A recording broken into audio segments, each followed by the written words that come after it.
Fez a troca da cruzeta e ficou batendo essa peça aqui, dica importante, hein? No meu caso, eu troquei a cruzeta dessa máquina aqui inteira. Tive que desmontar na inteira, quer dizer. E ficou fazendo barulho aqui, ó. Uma folga, mesmo dando muito aperto aqui no parafuso. O que que eu fiz?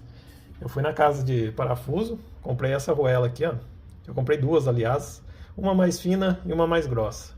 O que acontece? Eu coloquei essa aqui primeiro, melhorou bastante. Aí de segunda mão, coloquei a mais grossinha, acabou o barulho, ó, entendeu? Apertei o parafuso, não vai fazer mais barulho na hora da centrífuga, porque esse motor aqui ele vai para cá, aí a hora que ele freia, dá o toque e volta para cá. Aí ele freia de novo e fica fazendo esse barulho irritante. Tá aí, ó, acabou o problema. Duas arruelas aqui, por que acontece isso?